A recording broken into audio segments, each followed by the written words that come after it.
মাত্র ৫ মিনিটে খুবই সহজভাবে এত মজার একটা স্যুপ বানিয়ে ফেললাম, সেটাই শেয়ার করব। আসসালামু আলাইকুম, কেমন আছেন সবাই? প্রথমেই আমি অল্প করে চিকেন কেটে নিছি, একদম পাতলা পাতলা পিস করে। আর এখানে হচ্ছে আমি চিকেনটার সাথে ম্যাগি মশলা দিয়ে একটু হালকা করে তেলে ভেজে নিব। আমি চাইলেই মাংসগুলোকে কাঁচা দিতে পারতাম, কিন্তু কাঁচা আমার ভালো লাগে না, তাই আমি একটু ভেজে দিলাম। তারপর আমি এখানে পাতিলে একটু পানি বসিয়ে দিলাম। পানি বসানোর পর এখন হচ্ছে হালকা পানির সাথে আমি ম্যাগি একটা স্যুপ কিনে নিয়ে আসছিলাম, এটাকে ভালোভাবে মিশিয়ে নিব। আপনারা কিন্তু একবারে ফুটন্ত পানিতে এই স্যুপটা ঢেলে দিবেন না, তাহলে দলা পেকে যাবে। আমার মতো এইভাবে একটু পানির সাথে নেড়ে ভালো করে দিবেন, তাহলে স্যুপটা খেতেও ভালো হবে আর একদম দলা দলা হয়ে যাবে না।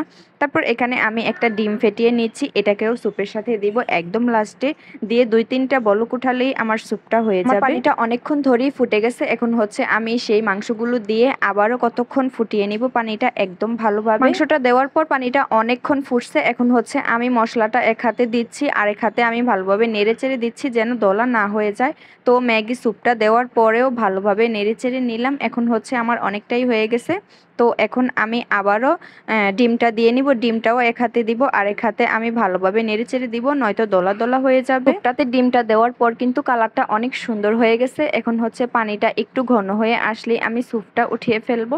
এখানে যেহেতু আমি সাহাল বাবুকে খাওয়াবো, তাই আমি আর পানিটা বেশি ঘন করব না। আপনারা আপনাদের ইচ্ছে মতো ঘন পাতলা যেটাই করে নেবেন। আমার স্যুপ রান্না শেষ। এখন হচ্ছে আমি সাহাল বাবুকে খাওয়াবো। কালকের স্যুপটা কিন্তু অনেক মজা হয়েছিল, আর বাচ্চাদের জন্য কিন্তু স্যুপটা খুবই প্রয়োজনীয় একটা খাবার, অনেক পুষ্টিকর। তো এখানে কিন্তু শুধু সাহাল বাবুও খায় নাই, আমরা সবাই মিলে খেয়েছিলাম, অনেক মজা হয়েছিল। আপনারাও মাঝে মাঝে বাসায় এভাবে ট্রাই করে দেখবেন, অবশ্যই ভালো লাগবে।